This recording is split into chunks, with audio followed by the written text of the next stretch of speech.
High hello viewers, welcome to Hit TV analysis hour. దాదాపు దేశం మొత్తం ఎన్నికల నగాడ మోగింది. ఇంకో 3-4 నెలలే ఉన్నాయి లోక్సభ ఎన్నికలకి. అటు బీజేపీ ఒంటి చేత్తో గెలుస్తుందా, లేకుంటే అంతో ఇంతో కాంపిటీషన్ ఇండి అలయన్స్ ఇస్తుందా లేదా అన్న విషయంపై మనతో చర్చించడానికి సీనియర్ జర్నలిస్ట్ సురేష్ కొచ్చాటిల్ గారు మనతోటి వాళ్ళు ఉన్నారు. ఆయన అడిగి మరికొన్ని విషయాలు తెలుసుకునేదానికి ప్రయత్నిద్దాం. నమస్కారం సార్. నమస్కారం. బాగున్నారా అవునండి. సార్? ఏంటి సార్ అసలు దాదాపు ఇండియా మొత్తం ఎలక్షన్ హీట్ అనేది స్టార్ట్ అయిపోయింది. నాకు తెలిసి రేపు జనవరి 22 రామ మందిరం ఓపెనింగ్ తోటే ఆ రోజు పొలిటికల్ ఇంట్రెస్ట్ ఉండొచ్చు, ఉండకపోవచ్చు. బట్ 23 నుంచి అయితే ఇంకా ఫ్లాగ్ అనేది హోస్ట్ చేస్తారు. ఎలా చూడొచ్చు ఈసారి, ఎలా ఉండబోతుంది ఎన్నికల పరిస్థితి లోక్సభ? ఇప్పుడు మీరు 2014 తర్వాత 2019 2 తీసుకుంటే దాంట్లో కొన్ని రీడింగ్స్ ఉన్నాయి, మనకు క్లియర్గా తెలిసిపోతుంది. ఒకటైతే బీజేపీకి సింపుల్ మెజారిటీ వచ్చింది 2014లో. అవును. కానీ 2019కి వచ్చేదాకా అది 300 క్రాస్ అయిపోయింది సీట్లు. నేను ఇవాళ పొద్దున కూడా ట్వీట్ చేశాను, నాకు ఆర్టికల్ గురించి ట్వీట్ చేసినప్పుడు మాట్లాడినప్పుడు చెప్పాను దేని గురించి, అసలు ఏం జరుగుతుంది, బీజేపీకి ఎన్ని సీట్లు రావచ్చు. నాకు చాలామంది అంచనా ఇస్తున్నారు. మన దగ్గర first pass the post system అంటాం. ఓకే. అంటే ఎవరికి ఎక్కువ ఓట్లు వస్తుందో వాళ్ళు గెలుస్తారు. ప్రపోర్షనేట్ ఓట్ సిస్టమ్ కాదు మనది. కొన్ని కంట్రీస్లో ఉన్నాయి అది ప్రపోర్షనేట్. అంటే మీకు ఇన్ని మినిమం వస్తేనే మీరు మళ్ళీ నెక్స్ట్ రౌండ్కి వెళ్ళొచ్చు అనేది. దాంట్లో చూస్తే మీకు 2019లో బీజేపీకి 50% ఓట్ షేర్ వచ్చిన చాలా సీట్లు ఉన్నాయి. 50%. అవును. అంటే ల్యాండ్ స్లైడ్ అది 50. అంటే యూజువలీ 40-42 ఒక విన్నింగ్ పార్టీకి ఉంటుంది, కానీ 50 రావడం చాలా డిఫికల్ట్. అవును. సరే కొన్ని సీట్లు వచ్చినా అంటే అది కూడా కాదు. ఇప్పుడు 2019లో మనం బీజేపీ అన్ని అపోజిషన్ కలుపుకుంటే, అన్ని ఇండిపెండెంట్లు కూడా కలుపుకుంటే, నోటా కూడా తీసుకుంటే, మొత్తం కలిపి బీజేపీ వ్యతిరేకంగా వాళ్ళు మీరు కౌంట్ చేస్తే బీజేపీకి అప్పుడు కూడా 224 సీట్లు వచ్చింది. అవును. అంటే మీరు మొత్తం అపోజిషన్ ఇప్పుడున్న ఇండియా అలయన్స్ గురించి మాట్లాడుతుంది కదా, ఇండియా అలయన్స్ కాకుండా ఇండిపెండెంట్లు కాకుండా మిగతా పార్టీసు మిగతా నోటా ఓట్లు మొత్తం తీసుకుని వేస్తే కూడా 224 సీట్లు వచ్చినాయి బీజేపీకి. అంటే 48 సీట్లు తక్కువ మెజారిటీ. అవును. అది కాకుండా ఇప్పుడు చూస్తే మన దగ్గర ఇప్పుడున్న 400 మన సీట్లు చెప్తాం కదా, 436 సీట్లు బీజేపీ పోటీ చేసినారు లాస్ట్ టైం. 542లో 436 బీజేపీ పోటీ చేశారు, మిగతా వాళ్ళు అలైస్ పోటీ చేశారు. అవును. అది మహారాష్ట్రలో శివసేన ఉండొచ్చు, పంజాబ్లో అకాలీదళ్, చాలా మటుకు అట్లా పోటీ చేసిన పార్టీలు ఉన్నాయన్నమాట. అది కాకుండా చిన్న చిన్న పార్టీలతో చాలా బీజేపీకి టైప్ ఉంది, అది జరిగింది అనమాట. ఈ 436 స్థానాలు పోటీ చేసిన దాంట్లో బీజేపీకి 50% కన్నా ఎక్కువ ఓట్లు వచ్చింది, 224 సీట్లు నేను చెప్పిన ప్రకారం. అది కాకుండా 136 బీజేపీ ఎంపీస్కి 50% ఓట్ షేర్ కానికన్నా ఎక్కువ లోక్సభ ఎలక్షన్లోనే వచ్చారు 2014లోనే. అవును. అది ఇంకా ఇంప్రూవ్ చేసుకుని వచ్చారు వాళ్ళు. సో సీట్లు ఒకటే పెరగలేదు, ఈవెన్ ఓటింగ్ కూడా పెరిగింది. ఇప్పుడు మన ఇండియా అలయన్స్ గురించి మాట్లాడుతుంటాం. 260 సీట్లలో బీజేపీ కాంగ్రెస్ డైరెక్ట్ ఫైట్ ఉంది. అవును. అంటే 542లో 260 సీట్లు బీజేపీ కాంగ్రెస్ డైరెక్ట్ ఫైట్ ఉంది. అంటే మిగతా ఇంకొక హాఫ్ సీట్స్ అంటే అది ఇండైరెక్ట్ ఫైట్స్ ఉండొచ్చు. అంటే మూడో పార్టీ ఉండొచ్చు, లేకుంటే ఒక అలయన్స్ ఉండొచ్చు ఏదైనా. అది మనం ఇక్కడి నుంచి స్టార్ట్ చేద్దాం, కేరళ నుంచి. కేరళలో ఎల్డిఎఫ్ అంటే CPM led LDF, left democratic front. Congress వైపు నుంచి Congress led united democratic front. దీనిలో చిన్న చిన్న పార్టీలు చాలా ఉన్నారు. సిపిఎంలో ఉన్న పార్టీ తర్వాత అక్కడ లెఫ్ట్ డెమోక్రటిక్ ఫ్రంట్, సిపిఐ ఉన్నారు, చాలా చిన్న లోకల్ పార్టీస్ ఉన్నారు. కాదా కాంగ్రెస్ వైపు చూస్తే కాంగ్రెస్ ఉన్నారు, దాంట్లో ముస్లిం లీగ్ ఉన్నారు, వీళ్ళందరూ ఇండియన్ యూనియన్ ముస్లిం లీగ్.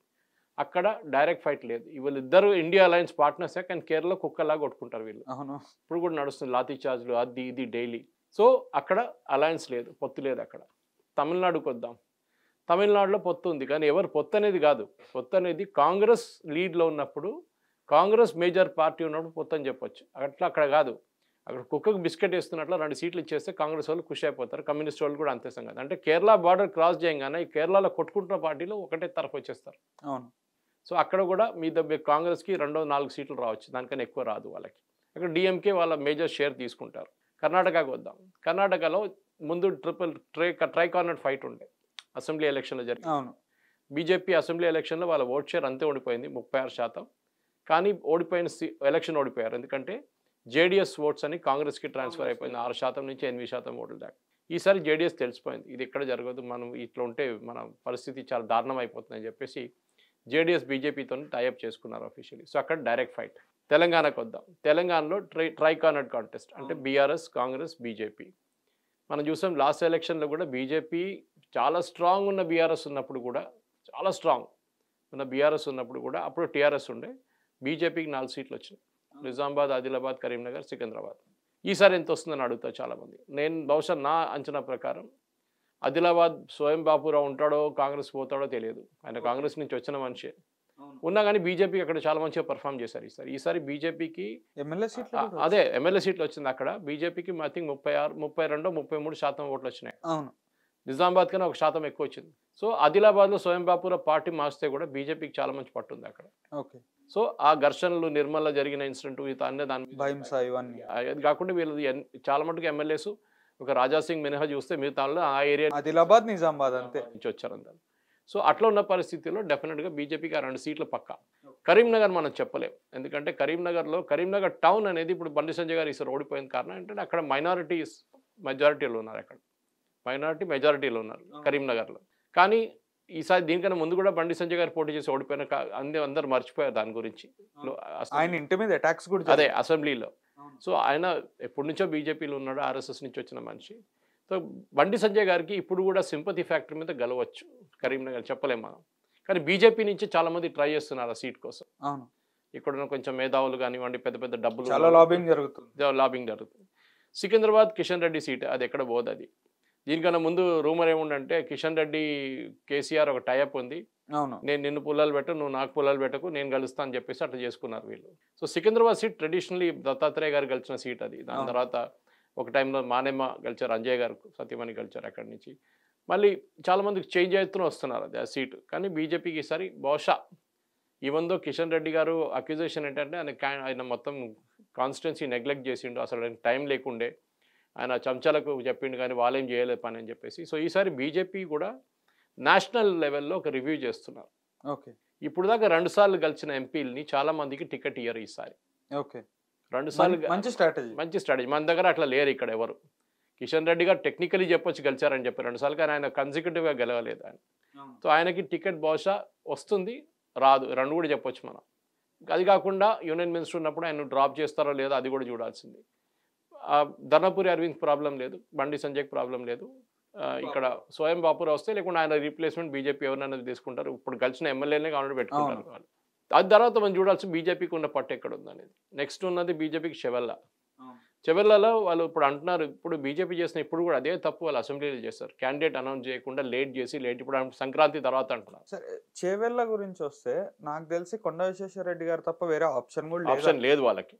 కొండ విశ్వేశ్వరరెడ్డి గారు ఉన్నారు పార్టీతో, ఇంకా చాలా రూమర్స్ ఉండే ఆయన వెళ్ళిపోతున్నాడు కాంగ్రెస్ కంటే. ఆయన అయితే పార్టీలోనే ఇప్పుడు కూడా ఉన్నాడు, క్రెడిబుల్ పర్సన్. మిగతా వాళ్ళు వచ్చిపోయినలా కాదు ఆయన. అవును. ఇక్కడ మనం చూసాం చాలా మంది కోమటిరెడ్డి వారు వెళ్ళిపోయారు, మిగతా వాళ్ళు చాలా మంది పార్టీ నుంచి వచ్చి రిటర్న్ పోయిన వాళ్ళు చాలా మంది ఉన్నారు, విజయశాంతి లాంటి. కానీ కొండ విశ్వేశ్వరరెడ్డి గారు ఒకటి వాళ్ళ ఫ్యామిలీ కనెక్షన్, ఒకటి రంగారెడ్డి అనేది వాళ్ళ గ్రాండ్ ఫాదర్, ఆ డిస్ట్రిక్ట్ కూడా ఆయన గ్రాండ్ ఫాదర్ పేరు మీద ఉంది. అది కాకుండా ఆయనకు ఒక ఫ్యామిలీ కనెక్షన్ ఉంది అక్కడ. అండ్ మంచి క్యాండిడేట్ ఆయన, క్లీన్ క్యాండిడేట్, ఎడ్యుకేటెడ్ మనిషి ఆయన. పోయిన ఎలక్షన్లో పాలిటిక్స్ చాలా ఉండే, వాళ్ళ పార్టీలోనే పాలిటిక్స్ ఎక్కువ అయిపోయింది. మనకు అందరు తెలుసు, మహేందర్ రెడ్డి విశ్వేశ్వరరెడ్డికి అసలు పడదు, వీళ్ళకి తెలుసు, వాళ్ళు ఈయన ఆయన ఓడిపించిండు, ఆయన ఈయన ఓడిపించిండు, కథం ఇద్దరు స్క్వేర్ ఆఫ్ అయిపోయింది. కానీ దాని తర్వాత బీజేపీకి మహబూబ్ నగర్ నెక్స్ట్. మహబూబ్ నగర్లో ప్రాబ్లం, అక్కడ 2 పెద్ద క్యాండిడేట్స్ ఉన్నారు. జితేందర్ రెడ్డి గారు టికెట్ ఇస్తారా మనం చూడాల్సింది, అరుణ గారికి టికెట్, ఎందుకంటే వాళ్ళ అబ్బాయి ఓడిపోయారు. అదే, సో అరుణ గారికి టికెట్ ఇస్తారా అది చూడాలి. అది ఒక బీజేపీకి ఒక చాలా పెద్ద ఛాలెంజ్ ఉండబోతుంది. లేకుంటే ఒకరిని పక్కన పెట్టి ఇంకొకరికి రాజ్యసభ నుంచి ఇంకేదైనా స్టేట్ నుంచి ఛాన్సెస్ ఉన్నాయన్నమాట. ఎందుకంటే బీజేపీ మహిళలకు ఎక్కువ రిప్రజెంటేషన్ ఇస్తున్నారు, అది చూస్తే బీజేపీకి విన్నింగ్ ఛాన్సెస్ చూడాల్సి ఉంటుంది. అది కాకుండా నేను అనుకున్న బీజేపీ ఇంకా మిగతా సీట్లు ఎక్కువ లేవు, ఈ 4+6 ఇంకెక్కడ ఒక అవుట్లయింగ్ సీట్ వస్తే బీజేపీకి చాలా పెద్ద బోనస్ అది. జహీరాబాద్ మేబీ, ఎందుకంటే తాండూరు వైపు కూడా బీజేపీ కొంచెం ఇన్ఫ్లుయెన్స్ ఉంది, కర్ణాటక వైపు నుంచి, అది బీజేపీ ట్రై చేయొచ్చు. నిజామాబాద్, ఆదిలాబాద్ అన్ని మహారాష్ట్ర బార్డరింగ్ డిస్ట్రిక్ట్స్ అన్ని బీజేపీ వర్కౌట్ అవుతుంది. కాంగ్రెస్కి అన్నిటికంటే పెద్ద అడ్వాంటేజ్ ఖమ్మం నుంచి మొదలవుతుంది. ఈసారి ఖమ్మంలో విపరీతమైన డబ్బులు పంచారు అందరూ, అంటే కాంగ్రెస్ వాళ్ళు ఎక్కువ పంచారు, దాదాపు 600 crores, 500 కోట్లు నా అంచనా. మీరు అంటున్నారు 600 అని, 500 కోట్లు అంటే మిగతా స్టేట్లో నేను వస్తున్న స్టేట్ కేరళ నుంచి, నాకు కేరళలో ₹1 ఎలక్షన్ అయిపోతుంది మ్యాక్సిమం, అది కూడా కాదు, ఎంపీకి ₹1 ఎలక్షన్ మొత్తం అయిపోతుంది. ఇక్కడ ఒకడు 500 కోట్లు అసెంబ్లీకి పెడితే వాడు ఫస్ట్ రాగానే ఏం చేస్తాడు, నాకు కమిషన్లు తీసుకొని కబ్జాలు చేసుకొని 500 ముందు తీసుకోవాలి వాడు రిటర్న్. దాని తర్వాత నెక్స్ట్ ఎలక్షన్ పోటీ చేయడానికి 500 రెడీగా పెట్టుకోవాలి, అంటే 1000 కోట్లు సంపాదించాలి, సింపుల్ గా పుష్ప. అంతే. ఆడు అక్కడి నుంచి గుంజుకుంటాడు, ఇక్కడి నుంచి గుంజుకుంటాడు. సో మనం తెలంగాణ ఫినిష్ అయిపోయింది. ఆంధ్ర వైపు వద్దాం. మనం చూసే ఇవాళ షర్మిల కాంగ్రెస్లో చేరిపోయారు, కానీ what vote she'll you bring, ఏం రాదు. ఎందుకంటే చాలామంది అంటున్నాడు ఇప్పుడు కన్వర్టెడ్ క్రిస్టియన్స్ ఓట్స్ వాళ్ళకి వస్తుందని, కానీ అది ఏ గ్యారంటీ లేదు అది. ఎందుకంటే మనం చూస్తా వాళ్ళు కూడా చాలా మటుకు క్యాస్ట్ బేసిస్లో ఇప్పుడు కూడా ఓట్ చేస్తున్నారు. కన్వర్ట్ చేసినా కానీ వాళ్ళు ఇప్పుడు కూడా హిందూయిజంలో చాలా మటుకు క్యాస్ట్ సిస్టమ్ వాళ్ళ దగ్గర ఉంది. అవును, లోవర్ క్యాస్ట్ వాళ్ళని కొన్ని చర్చ్లో అలౌ చేయరు, వాళ్ళు బరియల్ గ్రౌండ్లో సెమిటరీలో అలౌ చేయరు లోవర్ క్యాస్ట్ క్రిస్టియన్స్ని, ఒక నేను పాత క్రిస్టియన్స్. ఏపీలో చూసిన బిగ్గెస్ట్ థింగ్ సార్, అంటే నాకు ఇప్పటికే అది ఎలా అర్థం చేసుకోవాలో అర్థం కాదు. Reddy church, Kamma church, every caste has its own church. ఇంకా మీరు కన్వర్ట్ ఎందుకు అయ్యారు అనేది నాకు అర్థం కాదు. ఎందుకంటే వాళ్ళు కన్వర్ట్ అయినప్పుడు కూడా మీ బెనిఫిట్స్ పోతుంది, రిజర్వేషన్ బెనిఫిట్స్ పోకుండా ఉండడానికి చర్చ్ రికార్డ్లో వాళ్ళ పేరు కూడా కనిపించదు. మీరు వెళ్ళి చూడండి, ఓకే, చర్చ్ రికార్డులో పేరు కనిపించదు వాళ్ళది. పేరు ఉంటే కూడా ఇంకేదో పేరు వేసుకుంటారు అక్కడ. సో రిజర్వేషన్ పోకుండా ఇంకా హిందూస్లో ఉన్నా. ఎందుకంటే టెక్నికలీ రిజర్వేషన్ ఎందుకు ఇచ్చారంటే అంబేద్కర్ గారి టైం నుంచి హిందూ మతంలో జరిగిన చాలా మట్టుకు వివక్షలు అదన్నీ పెట్టేసి అక్కడున్న నెగ్లెక్ట్ అయిన కమ్యూనిటీస్ని పైకి తీసుకురావడానికి socially, economically, educationally and job wise potential ఇక్కడ 4 దాని మీద వీళ్ళు పైకి తీసుకొచ్చేస్తే 10 సంవత్సరాలకైనా అప్పుడు పెట్టారు అంబేద్కర్, కానీ ఇప్పుడు 75 సంవత్సరాలు ఇంకా నడుస్తుంది రిజర్వేషన్. ఇంకా ఎక్కువైనా అవుతుంది, తక్కువ అయితే కావట్లేదు. క్రీమీ లేయర్ అనే వర్డ్ కూడా చాలా మందికి. దాని తర్వాత ఎకనామిక్ వీకర్ సెక్షన్స్ అని చెప్పి మోదీ గారు తీసుకొచ్చిన కాన్సెప్ట్, అది మంచి కాన్సెప్ట్. ఎందుకంటే చాలా మటుకు బ్రాహ్మిన్స్లో వెరీ పూర్ బ్రాహ్మిన్స్, అసలు వాళ్ళ డబ్బులు వాళ్ళు చాలా పాపులేషన్ చాలా తక్కువ 2%. సో మనం ఆంధ్ర పక్కన పెడితే నేను అనుకుంటాను బహుశా ఈసారి నాయుడు గారికి జరిగిన అరెస్ట్, ఇంకోటి ఆయన కమ్యూనిటీ చాలా పవర్ఫుల్. వాళ్ళు నాట్ జస్ట్ ఫైనాన్షియలీ, వాళ్ళు మసిల్ వైజ్ కూడా పవర్ఫుల్. మీరు చూడండి హైటెక్ సిటీలో ప్రొటెస్ట్ ఆర్గనైజ్ చేసుకెళ్ళారు, రింగ్ రోడ్ బ్లాక్ చేశారు, అవుటర్ రింగ్ రోడ్. అది కాకుండా విజయవాడకి వెళ్ళి గొడవ చేశారు. And that too in position where 2 స్టేట్ల గవర్నమెంట్ నెగటివ్ పవర్ లో ఉన్నారు. యుఎస్ లో ప్రొటెస్ట్ చేస్తున్నారు అంటే వాళ్ళ community. Germany, Russia, after Uttar Pradesh and Bihar caste అనేది చాలా పెద్ద కమాండ్ ఉన్నది ఏపీలో. తెలంగాణలో అంత లేదు. తెలంగాణలో ఉంది కానీ అక్కడున్న మీరు టానా టైంలో ఒక టైంలో టానా ఒకటే ఉంటుంది, ఇప్పుడు అది కూడా స్ప్లిట్ అయిపోయి 3-4 ముక్కలు అయిపోయింది. మీ ఓడు మా ఓడు అంటారు అక్కడ వెళ్తే ఇప్పుడు కూడా. సో ఆ పరిస్థితిలో ఆంధ్ర ఒక 50-50 ఉండొచ్చు, కానీ కొంచెం టిల్ట్ నాయుడు గారి వైపు ఉంటుంది. మెయిన్ క్వశ్చన్ ఏముంటుందంటే బీజేపీకి అయితే అక్కడ ఎక్కువ ఛాన్సెస్ లేవు. బీజేపీ టైఅప్ చేస్తే కూడా ఇండైరెక్ట్ టైప్ పవన్ కళ్యాణ్తో చేసుకుంటారు, కానీ డైరెక్ట్ నాయుడుతో చేసుకోరు వాళ్ళు. అవును, పవన్ కళ్యాణ్ కోటా నుంచి బీజేపీ కొన్ని సీట్లు పోటీ చేయొచ్చు, కానీ ఓట్ ట్రాన్స్ఫర్ అవుతుందో అది చూడాల్సింది. నాయుడు పక్కన నుంచి నాయుడు, ఎందుకంటే నాయుడుని బీజేపీ ముట్టరు. ఇక ఆల్రెడీ 2 సార్లు వాళ్ళతో నితీష్ కుమార్తో అదే అంటున్నారు, మేము వాడు వస్తే కూడా తీసుకోము పార్టీలని. నాయుడు గారితో అంతే పరిస్థితి. అది ఆయన ఓన్ తప్పు, ఆయన చేసిన తప్పే, చాలా పెద్ద తప్పు, సెల్ఫ్ గోల్ అనొచ్చు. అదే ఎందుకంటే మీరు ఒకసారి ఒక మీ మీద భరోసా పోతే కథ ఇంకా ఉండదు నెక్స్ట్ టైం. అది ఏమన్నా లైఫ్లో కూడా అంతే, పొలిటిక్స్లో కూడా అంతే. నెక్స్ట్ మనం ఇప్పుడు ఆంధ్ర చూస్తే 50-50 ఉండొచ్చు. బహుశా కాంగ్రెస్ ఓటు స్ప్లిట్ అయ్యి జగన్ ఓట్లు తీసుకెళ్ళిపోతే అక్కడి నుంచి జగన్ ఓట్స్కి minority votes, converted Christian votes పోతే జగన్ కొన్ని సీట్లు, దానికోసం ఆయన చాలా మటుకు 56-60 సీట్లలో క్యాండిడేట్స్ మార్చున్నారు, ఇన్ఛార్జెస్ని మార్చేశారు ఆల్రెడీ. సో ఆయన కూడా తెలిసిపోయింది ఇక్కడ కేసీఆర్ జరిగిన అన్నిటికంటే పెద్ద తప్పు అది. ఆయన 11 క్యాండిడేట్స్ రీప్లేస్ చేసి కొత్త వాళ్ళు ఇస్తే దాంట్లో 10 మంది కలిచారు ఇక్కడ బీఆర్ఎస్ వాళ్ళు. అదే చేంజ్ ముందు చేసి 40-50 ఎమ్మెల్యేని మార్చుకుంటే బహుశా రిజల్ట్ కొంచెం డిఫరెంట్ ఉంటుంది. అంత పెద్ద డిఫరెన్స్ కాకుండా కొంచెం డిఫరెన్స్ అని ఉంటుండే, ఒక స్ట్రాంగర్ పొజిషన్లో. అది కాకుండా ఉండడానికి డెఫినెట్గా అక్కడ ఇంకోటి తమాషా ఏంటంటే లాస్ట్ ఎలక్షన్లో ప్రశాంత్ కిషోర్ జగన్తో ఉన్నాడు, ఈసారి ప్రశాంత్ కిషోర్ ఏమో నాయుడు గారితో వచ్చేసారు. సో అదొక పెద్ద మిస్టరీ. అంటే ఆయనకు అక్కడ తెలిసిన సీక్రెట్ ఇక్కడ కూడా తెలుసు. అయితే ఎంటైర్లీ డిఫరెంట్ థింగ్ ఏంటంటే సార్, ప్రశాంత్ కిషోర్ టాపిక్ వచ్చింది కాబట్టి మిమ్మల్ని అడుగుతున్నాను. ప్రశాంత్ కిషోర్ ఐపాక్ నుంచి బయటకు వచ్చేసాడు. అతను బీహార్లో అతను బాధ లేదా, అతను ఐపాక్ ఆయనదే, కానీ ఆయన ఓనర్షిప్ ఇంకో షేర్లు ఇచ్చేసి నేను నా పొలిటికల్ పార్టీ పట్టుకున్నాను చెప్పడానికి వచ్చింది అన్నమాట. ఆయన వచ్చేసాడు సార్. ఐపాక్ అఫీషియల్ ట్విట్టర్ లో చెప్తుంది ఏంటి అని అంటే we're still with Jagan, but IPAC కి whole and soul, I and brain ఎవరో ఆయన నాయుడు గారి దగ్గర ఉన్నారు.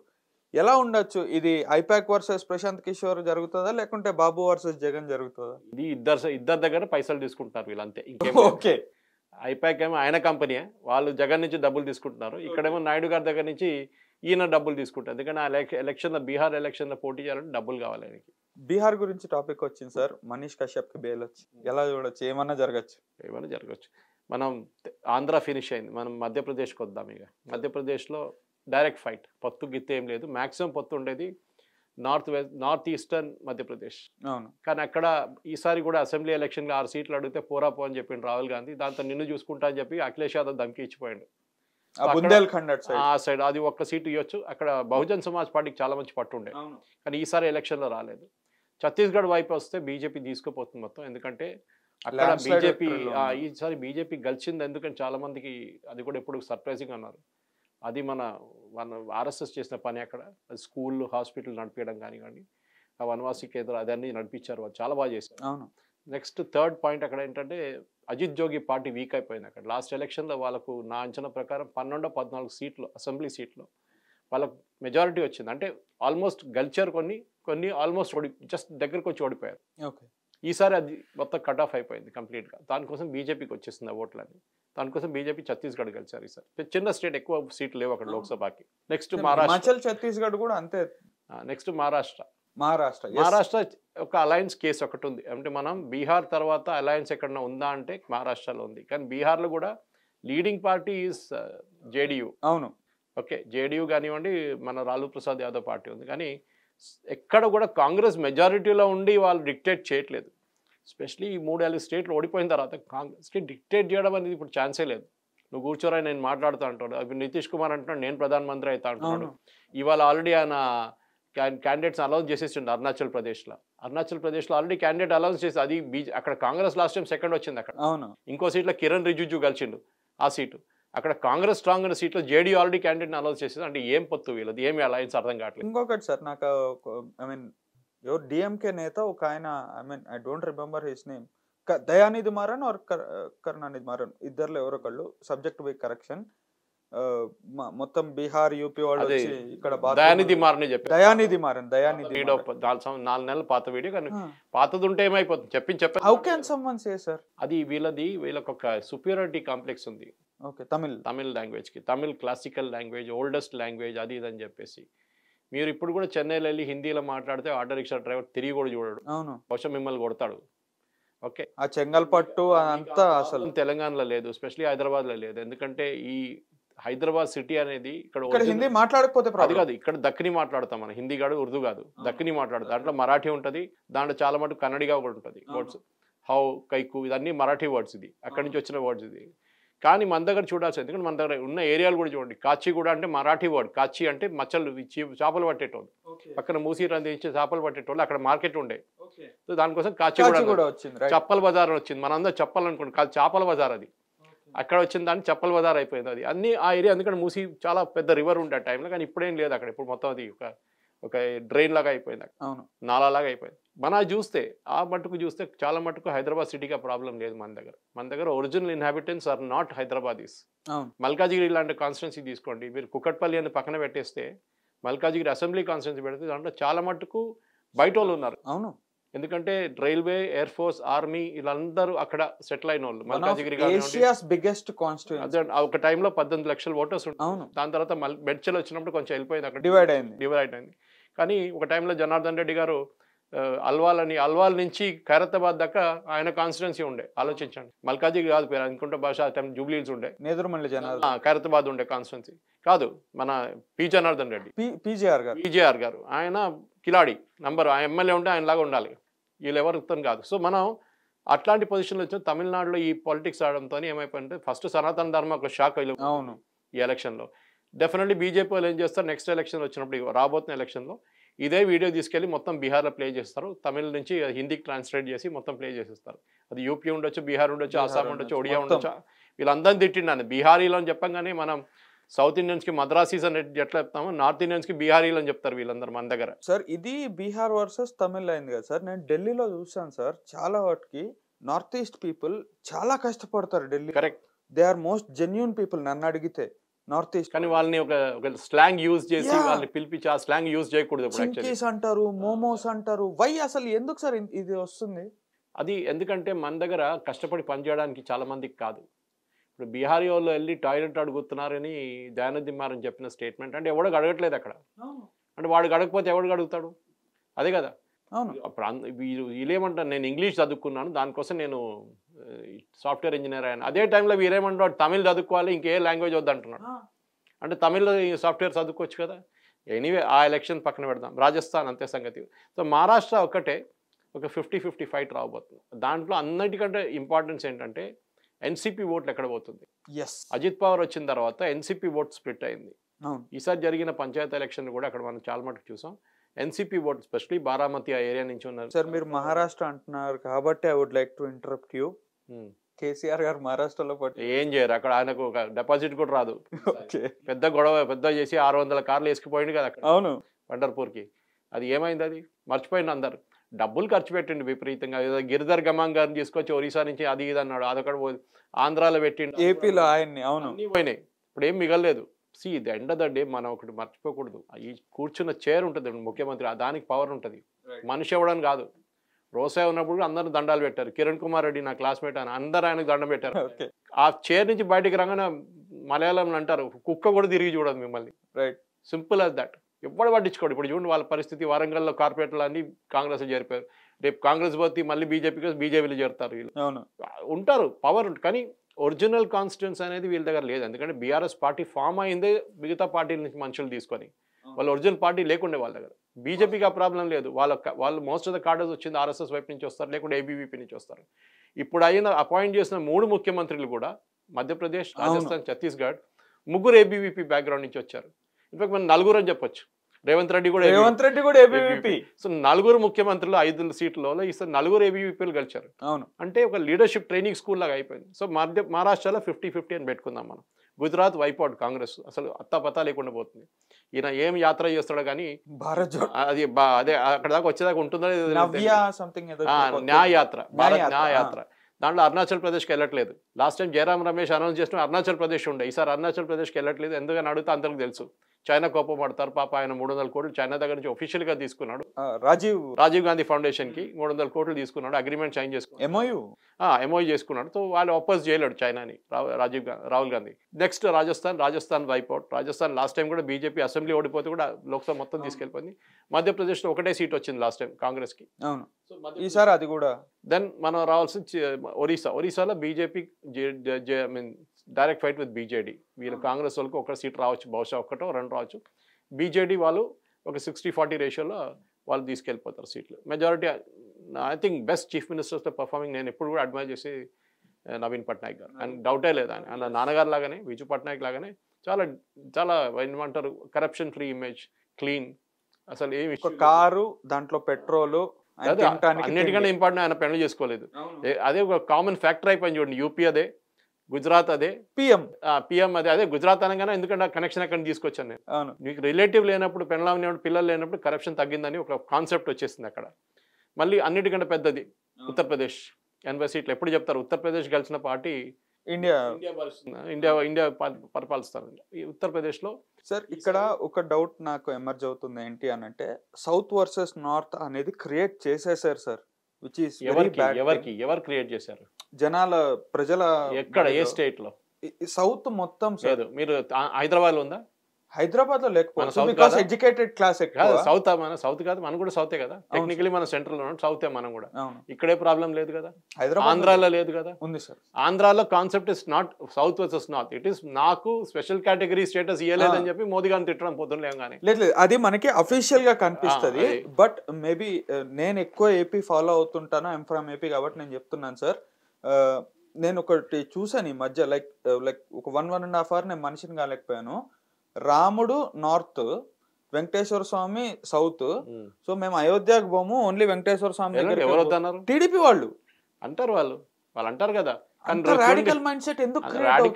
లీడర్ ని కొంతమంది చూస్తే మనుషులు అన్ని పాపులేషన్ అట్లా ఉండదు. మనం లీడర్ని చూస్తాం మనం. కానీ మీరు బస్ స్టాండ్ వెళ్ళి 10 మంది మాట్లాడి ఇంకో ఏముంటుంది అది. ఓకే, రాముడు కేరళ నుంచి ట్రావెల్ చేశాను, కేరళ వాళ్ళు చాలా పట్టుబడతారు. అవును, జటాయుపారా అని చెప్పి కొల్లంలో పెద్ద స్టాచ్యూ ఉంటది. కేరళలో చాలా మటుకు టౌన్స్ పేరు రామతో మొదలవుతుంది. రామనాథపురం, రామనాథకడ, అట్లా చాలా టౌన్స్ ఉన్నాయి కేరళలో. సో మన దగ్గర రామగుండం చాలా ఉన్నాయి, మన దగ్గర కూడా ఇట్లాంటి టౌన్స్ ఉన్నాయి. రాముడు ఈవెన్ తమిళన్స్ అయితే అసలు ఒప్పుకోరు. మా దగ్గర నుంచి శ్రీలంకకి వెళ్ళిండు, రామేశ్వరం అదే వాళ్ళ పట్టది అనమాట. So best is what is the most important point అని, south versus north divide politicians దగ్గర ఉంది. అవును, కావాలప్పుడు వాడుకుంటారు డిఎంకే వాళ్ళు. ఇప్పుడు ఎలక్షన్ టైంలో నోరు మూసుకొని కూర్చుంటారు. అవును, ఎందుకంటే ఈ ద్రవిడియన్ పాలిటిక్స్ పనికిరాదు, మొత్తం అక్కడ దెబ్బతింటాం మనం ఎక్కడైనా నార్త్లో. వీళ్ళు కాంగ్రెస్ వాళ్ళు నోరు మూసుకొని కూర్చోమంటే కూడా ఒకేషన్లో ఒక వీడియో బయటకు వస్తుంది, ఒక సనాతన ధర్మనో ఒక బీహారీల టాయిలెట్ గురించి చెప్తారు.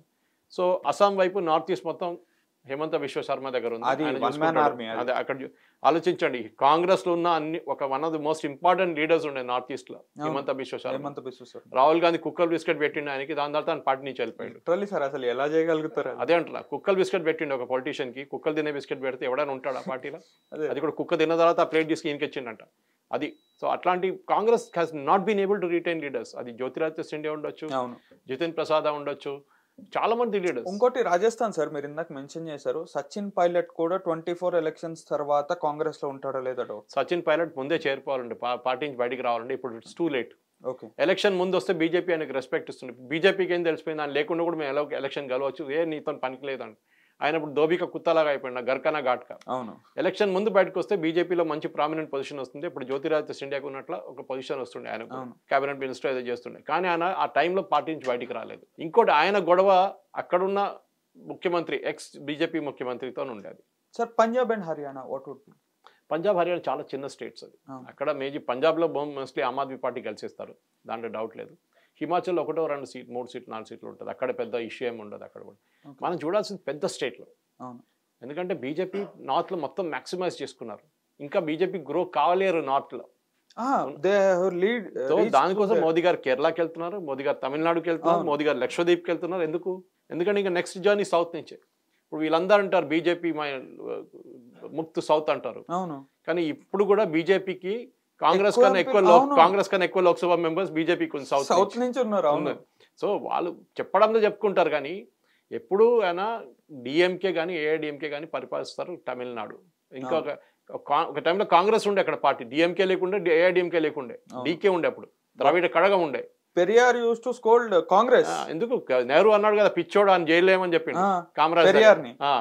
వీడు ఎవడు పిచ్చోన్లాగా వాగుతున్నాడు, అని తీసుకొని జైలేమన్నాడు. ఇప్పుడు కాంగ్రెస్ ఏమో ఆయన భజన పాడుతున్నారు ఇప్పుడు.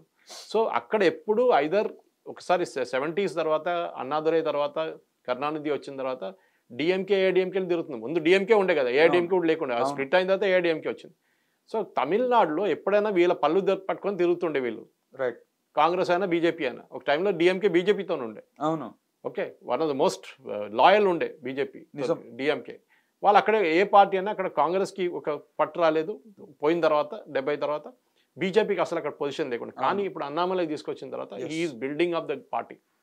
ఆయన మన దగ్గర చేసిన తెలంగాణ చేసిన తప్పు చేయట్లేదు, ఏదో పాదయాత్ర చేసి మర్చిపోవట్లేదు. ఆయన బూత్ కమిటీస్ నుంచి మొదలు పెట్టాడు. మన దగ్గర ఇప్పుడు కూడా మీరు చూడండి, ఖమ్మం వైపు బీజేపీకి బూత్ కమిటీ మెంబర్స్ లేరు. అవును, నిజం.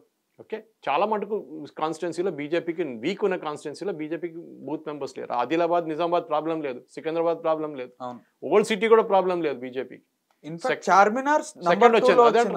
అది ఇంకోటి స్టోరీ. ఎంఐఎం ఈసారి పోయిన స్టోరీ ఇది. ఎంఐఎంది సార్, సారీ డిస్టర్బ్ చేసినందుకు. ఎంఐఎం ఇంతకు ముందు బీహార్ లో పోటీ చేశారు అసెంబ్లీ ఎలక్షన్స్ అప్పుడు, మహారాష్ట్రలో పోటీ చేశారు, కర్ణాటకలో కూడా కొన్ని పోటీ చేశారు. ఇప్పుడు ఎంతమంది ఎంపీలని నుంచోబెట్టబోతుంది ఎంఐఎం? వాళ్ళు నుంచోబెడితే కూడా వాళ్ళు గెలుస్తారనేది కాన్ఫిడెంట్ ఉంది. 1-2 సీట్లు. ఒకటైతే ఔరంగాబాద్, ఆల్రెడీ ఉన్నాడు కదా మనోడు హీరో వారిస్ పఠాన్ ఉన్నాడు అక్కడ నుంచి. అది కాకుండా వాళ్ళు బీహార్ నుంచి లాస్ట్ టైం 5 ఎమ్మెల్యేలు ఉన్నారు వాళ్ళది. దాంట్లో 4 కాంగ్రెస్ కొనుక్కున్నారు. కాంగ్రెస్ కాదు, ఆర్జేడీ వాళ్ళు కొనుక్కున్నారు. జేడీయూ ఆర్జేడీ కలిపి. అంటే ఐ థింక్ జేడీయూలో జాయిన్ అయ్యారు వాళ్ళు. ఆ కోపం ఉంది ఈయనకి ఇప్పుడు కూడా, ఓవైసీకి. నేను ఓవైసీ దగ్గర ఒక మీడియా మీట్లు అడిగాను ఎలక్షన్ కన్నా ముందు, తెలంగాణ మీకు ఎందుకు కాంగ్రెస్ మీద కోపం అంటే, ఒక కోపం ఎందుకు మీరు అజరుద్దీన్ ఎదురుగా మీ క్యాండిడేట్ ఎందుకు పెట్టారు, మీరు పొత్తున్నప్పుడు ఎందుకు పెట్టారని అడిగాను వాళ్ళ బీఆర్ఎస్తోని. ముస్లిం ఓట్లు నేను ఎందుకు ఇస్తా, వానికి ఎందుకు వెళ్ళి నేనే పెట్టుకుంటా అంటారు. ఆయన లాజిక్ చాలా క్లియర్ దాంట్లో. సో ఆయన బహుశా నిజామాబాద్ నుంచి కవిత పోటీ చేయకపోతే ఆయన పోటీ చేస్తారు, లేకుంటే కవిత ఉంటే కూడా ఆయన సపోర్ట్ చేయాల్సి వస్తుంది. కానీ ఈసారి గ్రౌండ్ సిచ్యువేషన్ మారిపోవచ్చు తెలంగాణలో. ఓవైసీకి ఎక్కడెక్కడ ఓవైసీ ఎందుకు వెళ్తాడంటే, ఇప్పుడు అందరూ అంటారు బీజేపీ బీ టీం కాదు. బీజేపీ బీ టీం కాదు. హీఈస్ ట్రైంగ్ టు, ఆయన పార్టీ పేరు యాక్చువల్లీ ఆయన పబ్లిసైజ్ చేస్తున్నాడు. ఆల్ ఇండియా లేకుంటే ఎంఐఎం ఉండే ముందు, ఎంఐఎంని ఏఐఎంఐఎం చేసిన దానికి ఆల్ ఇండియా చూపించడానికి నేషనల్ పార్టీ స్టేటస్ కి ఆయన ట్రై చేస్తారు. ముస్లిమీన్ నేను అడిగాను ఆయన దగ్గర, మీరు మరి బద్రుద్దీన్ కమాల్ అక్కడ ఆడుకుంటున్నాడు కదా, మీరు అక్కడ వెళ్ళి పోటీ చేశారు, కేరళలో ఎందుకు పోటీ చేయాలని అడిగాను. ముస్లిం అప్పుడు ఏమన్నా అంటే, కేరళలో వెళ్ళిన అసలు పొజిషన్ లేదు మాకు, చాలా వీక్ అక్కడ, మా పార్టీ ఇదే లేదు, ఇన్ఫ్రాస్ట్రక్చరే లేదు, అక్కడ ముస్లిం లీగ్ చాలా పవర్ఫుల్, మనం ఏం చేయలేమని చెప్పారు. లాంగ్వేజ్ రాదని చెప్తే ఇంకో స్టోరీ. కానీ అదే సీట్ నుంచి ముస్లిం లీగ్ ఎంపీగా పోటీ చేస్తున్న అప్పుడు సులేమాన్ సైద్, ఆయన ముంబై నుంచి వస్తుండే, ఆయనకి హిందీ ఒకటే ఉర్దూ ఒకటే వచ్చి, ఆయనకి ఏ భాష రాదు, కేరళలో వచ్చి నామినేషన్ ఫైల్ చేసి వెళ్ళిపోతాడు, క్యాంపెయిన్ కూడా చేయదు, ఎలక్షన్ కలిసేస్తాడు. అది వాళ్ళ ముస్లిం లీగ్ సీట్, వైనాడ్ సేమ్, అది ముందు మలపురం ఉండే, రాహుల్ గాంధీ పోటీ చేసిన సీట్ అక్కడ అంతే. Right sir, one more thing, మనం అన్ని మాట్లాడుకున్నాం, దాదాపు నార్త్ ఈస్ట్ తప్ప అన్ని కవర్ చేసినాము. మేజర్ డౌట్ ఏంటంటే రాహుల్ గాంధీ అమేఠీ ఆర్ వయనాడ్. వయనాడ్, అమేఠీలో పోటీ చేయలేడు, ఓడిపోతాడు మళ్ళీ. అది it will be insult for him again. Okay, so ఈసారి పొత్తు కూడా మనం యూపీకి వచ్చి కొంచెం అది మొత్తం డిస్క్రైబ్ చేయలేదు యూపీలో డీటెయిల్. యూపీలో ఈసారి టైఅప్ ఉంటే కూడా సమాజ్వాదీ పార్టీ 10 సీట్లు ఇస్తా అంటున్నారు వీళ్ళకి. ఇస్తారా? ఇస్తాను కదా, ఎట్లా సీట్లు ఇస్తా అంటే గెలవలేని సీట్లు ఇస్తాడు. అది సమాజ్వాదీ పార్టీ లాస్ట్ ఎలక్షన్ లో మాయావతితో పొత్తు. గోరఖ్పూర్ ఉంది సార్, ఇంపాసిబుల్. అదే మీరు గోరఖ్పూర్ పక్కన పెట్టండి, చాలా మటుకు సీట్లు ముస్లిం మెజారిటీ సీట్లు బీజేపీ గెలిచింది లాస్ట్ టైం అసెంబ్లీలో కూడా. కానీ అక్కడ ఇంపార్టెంట్ ఏంటంటే లాస్ట్ టైం పొత్తు ఎస్పీకి బీఎస్పీకి ఉండే మాయావతి. కానీ మాయావతికి కాంగ్రెస్ వాళ్ళు వాళ్ళ 8 ఎమ్మెల్యేలు ఉండే రాజస్థాన్ లో, వాళ్ళని ఈయన అశోక్ గెహ్లోట్ కొనుక్కున్నాడు మైనారిటీ గవర్నమెంట్ అని చెప్పేసి. దాంతో ఆమె కోపం, ఇక కాంగ్రెస్ నాకు అసలు పొత్తే వద్దు అని చెప్పేసింది. అది వెస్ట్ బెంగాల్లో కూడా అంతే సంగతిగా. వెస్ట్ బెంగాల్ మమతా బెనర్జీ ఏమంటుంది, నీకు సీట్లు ఇస్తాను, నువ్వు సిపిఎంతో మా దగ్గర రాకు అని. సిపిఎం వల్ల మా దగ్గర లేకుండా కాంగ్రెస్ వాళ్ళు రారని. కేరళలో కొట్టుకుంటారు కుక్కల్లాగా, అక్కడ వెస్ట్ బెంగాల్లో టైఅప్ చేసుకున్నారు. త్రిపురలో చూసాం మన ఒఫీషియల్ టైఅప్ ఉండే, వాళ్ళకి జెండాలు పట్టుకొని తిరిగారు ఇద్దరు. సో ఎక్కడ ఈ పొత్తు పనిచేయదు, పనిచేసేది పొత్తు 2-3 ప్లేస్లనే. ఒకటి మహారాష్ట్ర, ఇంకోటి బీహార్, మూడోది మనం చెప్పాలంటే జార్ఖండ్, అంతే. ఈ 3 స్టేట్స్లోని, ఇంకోటి జమ్మూ అండ్ కాశ్మీర్. జార్ఖండ్ సీఎం గారి ఇంటి మీద కూడా ఈడీ రైడ్స్ అవుతుంది, అది నడుస్తుంటుంది. అది జార్ఖండ్ అనేది ఇప్పుడు కాదు, మీకు గుర్తుంటుంది, లోక్సభలో డబ్బులు తీసుకొని ఓట్ చేసిన మనుషులు వీళ్ళు. జేఎంఎం బ్రైబరీ కేసు అని మన అందరికి తెలుసు ఏం జరిగిందని. అక్కడ డబ్బులు అనేది విపరీతంగా కరప్షన్ అక్కడ, ఎందుకంటే మైనింగ్ స్టేట్ అది. ఓకే, అన్ని మైనింగ్ స్టేట్. అక్కడ డబ్బులు ఒక్కొక్క ముఖ్యమంత్రి వస్తే మినిమం 400 కోట్లు 500 కోట్లు ఫస్ట్ వీక్ లో సంపాదిస్తాడు, ఫస్ట్ వీక్. దాని తర్వాత మిగతాది. సో అట్లాంటి స్టేట్లో కరప్షన్ అనేది అందరూ ఒక నార్మలైజ్ అయిపోయింది. దానికోసం జార్ఖండ్ ఇస్ స్టిల్ బ్యాక్వర్డ్, ఎందుకంటే హ్యూమన్ డెవలప్మెంట్ లేదు. ఈ పొలిటీషియన్స్ వచ్చి డబ్బులు సంపాదించుకుంటారు. అది శిబు సోరెన్ ఉండొచ్చు, ఇప్పుడు హేమంత్ సోరెన్ ఉండొచ్చు, అది మధు కూడా ఉండొచ్చు బీజేపీ వైపు నుంచి. ఆయన అంత కరప్ట్ లేడు, కానీ ఎవరైనా కానీ అక్కడ ఉన్న దానికి కరప్షన్ ఒక మ్యాగ్నెట్ లాగా వస్తుంది వాళ్ళకి. ఉత్తరాఖండ్ సార్, ఉత్తరాఖండ్ కూడా ఉత్తర బీజేపీ గెలుస్తారు అక్కడ. అక్కడ సీట్లు తక్కువ. మనం చూడాల్సింది ఎప్పుడంటే big states, big ticket states. నేను ఎందుకు హిమాచల్ కి కానివ్వండి, లేకుంటే అరుణాచల్, హిమాచల్ చూడండి ఏమైంది. హిమాచల్ ఆయన భయపడతావు, సుక్కు ఇస్తే నన్ను పిలవకుంటే నేను రామ్ జన్మభూమికి పోతా అంటున్నాడు. ఓకే, ప్రాంత ప్రతిష్టకి వెళ్తాను, నన్ను ఇన్వైట్ చేయకపోతే కూడా నేను పోతాను, ముఖ్యమంత్రిగా ప్రోటోకాల్లో నేను వెళ్తా అంటున్నాడు.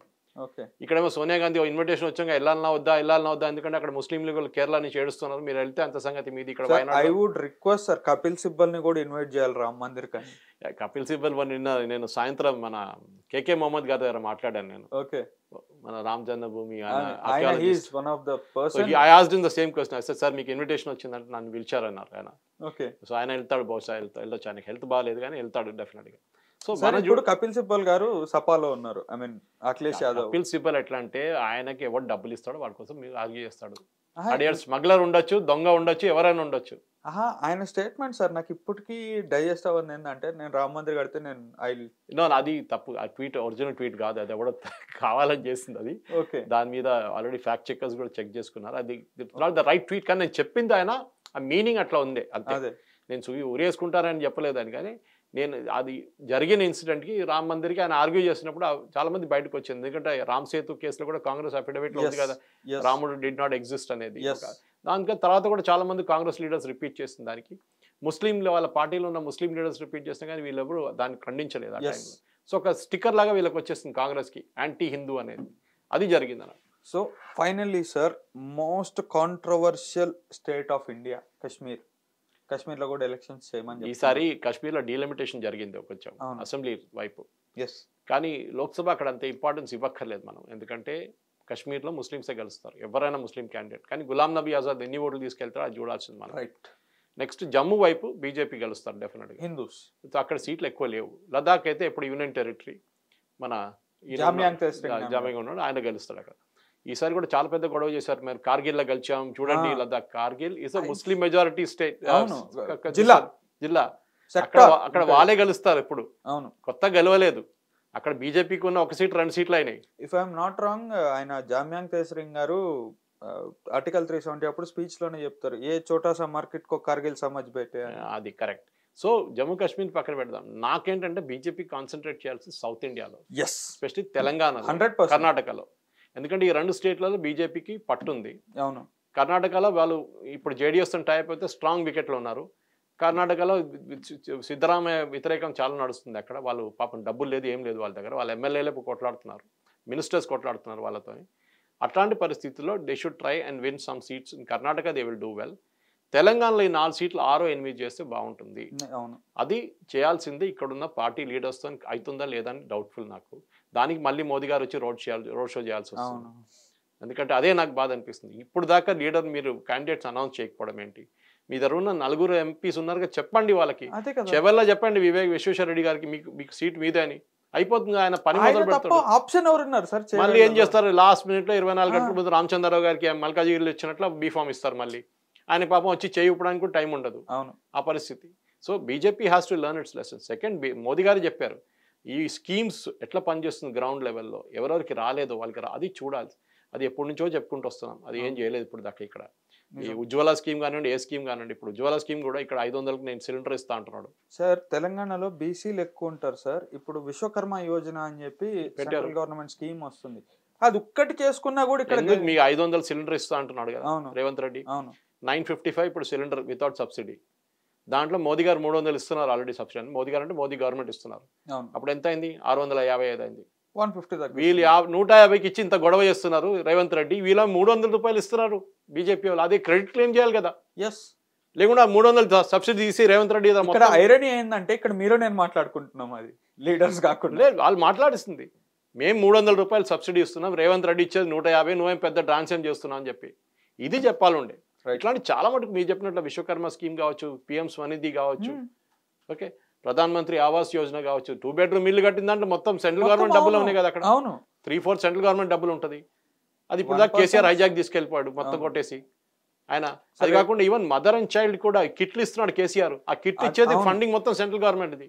కానీ కేటీఆర్ కిట్స్ అని పేరు పెట్టుకున్నాడు. ఇప్పుడు ఈయన రాగానే స్టిక్కర్ పెట్టమన్నాడు దాని మీద, రేవంత్ రెడ్డి స్టిక్కర్. అంతే సార్ ఫైనల్ టాపిక్, మీరు రేవంత్ రెడ్డి గారి పేరు తీసుకొచ్చారు. యాక్చువల్లీ మహారాష్ట్రలో ఒక పెద్ద సామెత లాంటిది ఉంటుంది, ఖాతా ఇదర్ కా గాతా ఉదర్ కా అని. సీఎం గారు అంటే నాట్ రేవంత్ రెడ్డి గారు, మన రాహుల్ గాంధీ గారు కొన్ని స్టేట్మెంట్స్లో మీరు ఏం చేసినా కూడా, మీరు రెస్టారెంట్కి పోయి బిర్యానీ తిన్నా, లేకుంటే బయటకు పోయి కూల్ డ్రింక్ తాగినా, చాయ్ తాగినా కూడా ఆ పైసలన్నీ స్ట్రేట్ అవే అదానికి పోతుంది. బంద్ అయింది కదా నిన్న సుప్రీంకోర్టులో. నిన్న ఆయన వెళ్ళిపోయి రేవంత్ రెడ్డి గారు ఫోటో కూడా తీసుకున్నారు, మాట్లాడారు. మీరు రండి, దండలేసి ఫ్లవర్ బొకేలు ఇచ్చి ఇన్వైట్ చేశారు. అదే అందుకే ఖాతా ఇదర్కా గాతా ఉదర్కా. మళ్ళీ రేవంత్ రెడ్డి గారిని తీసి ఎక్స్పెల్ చేస్తారా పార్టీ నుంచి? అదే దీనికి ముందు అశోక్ గెహ్లోట్ గారు చేశారు అదే పని. సో వీళ్ళది ఎట్లా అయిపోయిందంటే, రాహుల్ గాంధీకి ఎవరిని తిట్టడానికి దొరకలేదు. ఇప్పుడు అదాని అయిపోయింది, దానికన్నా ముందు రఫాల్ ఉండే, ఇవి కొత్త ఎవడని తీసుకొస్తాడు. అదే కదా ఇప్పుడు వచ్చింది బాధ. ఇప్పుడు సుప్రీంకోర్టులో కూడా ఏమన్నారు, సుప్రీంకోర్టు ఏదో ఒక ఆర్గనైజేషన్, జార్జ్ సోరోస్తో లింక్ ఉన్న ఆర్గనైజేషన్ ఒక న్యూస్ ఐటమ్ తయారు చేశారు, హిండన్బర్గ్ రిపోర్ట్ అని చెప్పి. హిండన్బర్గ్ని క్వశ్చన్ చేస్తే ఇండియన్ ఏజెన్సీస్ క్వశ్చన్ చేశారు, సుప్రీంకోర్టు అమిటెడ్ కమిటీ క్వశ్చన్ చేస్తే వాళ్ళు ఏమన్నారు, మాకు ప్రూఫ్ ఇచ్చింది ప్రశాంత్ భూషణ్ అంటున్నాడు. కేసు సుప్రీంకోర్టులో వేసింది ప్రశాంత్ భూషణ్ ఏమంటున్నాడు, హిండన్బర్గ్ రిపోర్ట్ చెక్ చేయండి అంటున్నారు. హిండన్బర్గ్ ఏమంటున్నాడు, మాకు ఇచ్చింది ఈయననే అని. అసలు నాకు ఒక డౌట్ సార్, నాకు ఇప్పటికి అర్థం కాంది. నేను ఒక ఎనాలిసిస్ లో కూడా చెప్పా. ఇప్పుడు ఫర్ సపోజ్ చైనీస్ మీడియా ఉంది సార్, పాకిస్తానీ మీడియా ఉంది, ఎప్పుడైనా మోదీ బాగా చేస్తున్నాడు అని చెప్తారా? చెప్పరు కదా. అది కదా నా డౌట్ ఏంటంటే, చెప్పరు కదా సార్. ఇప్పుడు ఎవడో అవతల యుఎస్ ఓడు who is also capitalist state, వాళ్ళు మన మీద వాడు చేయలేదు. అదే వాడు అంటున్నాడు, నేను రాయలేదు ఈ రిపోర్ట్, అదే ఇది రాసింది ప్రశాంత్ భూషణ్. సుప్రీంకోర్టులో కేసు వేసింది ప్రశాంత్ భూషణ్. దాంట్లో సుప్రీంకోర్టు నేను చెప్పారు, నెక్స్ట్ టైం ఇట్లాంటి కేసులు తీసుకొని రాకండి మా దగ్గర అని చెప్పి వార్నింగ్ ఇచ్చారు. నేను అనుకున్నా బహుశా ఫైన్ కూడా అయ్యొచ్చు నిన్న అని చెప్పి, ఏ లేదు వాళ్ళు ఇట్లాంటి న్యూస్ రిపోర్ట్, లేనిపోయిన న్యూస్ రిపోర్ట్లు తీసుకొచ్చి నెక్స్ట్ టైం పిఐఎల్ ఫైల్ చేస్తే మేము ఒక ఆర్డర్ ఇష్యూ చేయబోతున్నాం, ఎవరెవరు పిఐఎల్ ఫైల్ చేయొచ్చు, ఎట్లా చేయొచ్చు అని చెప్పేసి. పిఐఎల్ మిస్యూజ్ చేయడం, public interest litigation, private interest litigation అయిపోయింది అది. Sir final 2 question, Brij Bhushan Singh ఎంత ఎఫెక్ట్ ఉండబోతుంది? ఏం కాదు, నథింగ్. ఎందుకంటే అదే ఒక లోకల్ ఫైట్. అక్కడున్న యూపీ అఖాడాస్, హర్యానా అఖాడాస్ నడిమిట్లో ఫైట్, అది చాలా పాతది, ఇప్పుడు కాదు, దీనికన్నా ముందు కూడా నడిచింది. అది వాళ్ళ అఖాడాల నడిమిట్లో నడుస్తున్న గొడవ. దాంట్లో ఇప్పుడు యూపీ వాళ్ళు కూడా దిగారు, పిల్లలు వాడు కూడా ఇప్పుడు నిన్న సత్యాగ్రహం చేశారు వెళ్ళి. అవును. అది వీళ్ళకేం కావాలంటే సీనియర్స్కి హర్యానా నుంచి వచ్చిన వాళ్ళు ఇప్పుడు దాకా వాళ్ళు సీనియర్గా ఉన్నారు, వాళ్ళకి డైరెక్ట్ ఎంట్రీ కావాలి ఒలింపిక్స్కి, మేము లోకల్ నేషనల్ లెవెల్ ఫైట్ సెలక్షన్కి చేయము. వెళ్ళాలని అంటున్నారు. అది ఎట్లా అవుతుందండి?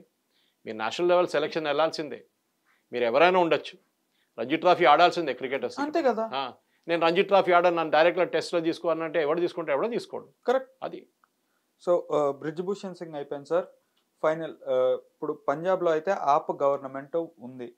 ఇప్పుడు అరవింద్ కేజ్రీవాల్ని కూడా ఆయన పాపం పొద్దున్న వీడియో రిలీజ్ చేశారు, నన్ను లోపడేయడానికి చూస్తున్నారు, కాపాడండి నన్ను అని.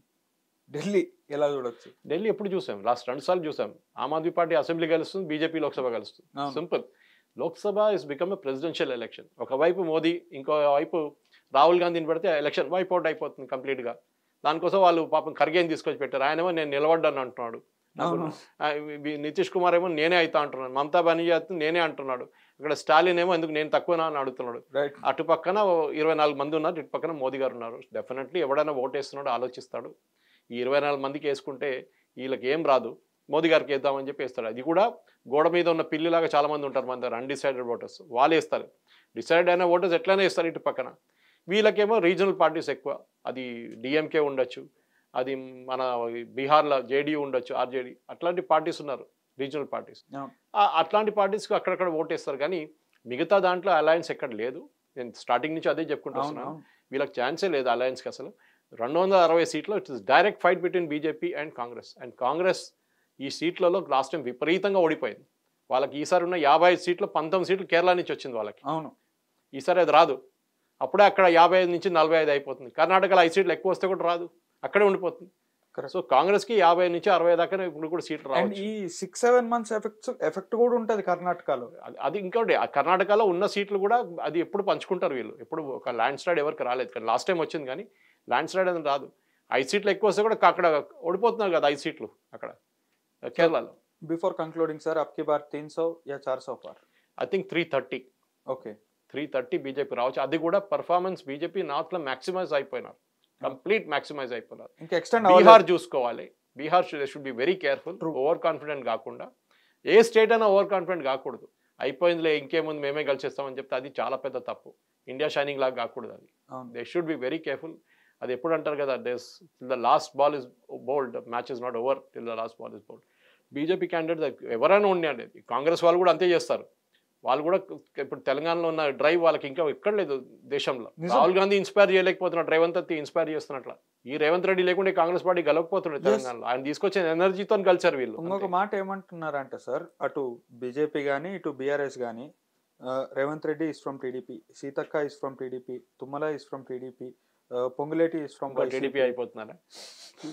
అదే భయపడుతున్నారు కదా, దానికోసం రేవంత్ రెడ్డిని ముఖ్యమంత్రి చేశారు. లేకుంటే వాళ్ళ పార్టీలో ఎంతమంది సీనియర్ లీడర్స్ ఉన్నారు, జానారెడ్డి నుంచి ఉత్తమ్ కుమార్ రెడ్డి కానీ, బట్టి విక్రమార్క, అందరూ ఉన్నారు కదా. అప్పుడు కూడా రేవంత్ రెడ్డి చేశారు, ఎందుకంటే ఆయనతో నా థ్రెట్ ఆయన వాళ్ళకి కనిపిస్తుంది. ఎక్కువ మెజారిటీ లేదు కదా, ఉన్నది 64 సీట్లే, దాని నుంచి 20 మంది వెళ్ళిపోతే అంతే, మళ్ళీ ఈ గవర్నమెంట్ పడిపోతుంది. సో ఇది ఈ వారం ఎనాలిసిస్ అవర్. వచ్చే వారం మళ్ళీ సార్తో కలిసి మరిన్ని విషయాలు చర్చించే ప్రయత్నం చేద్దాం. అంతవరకు జై హింద్.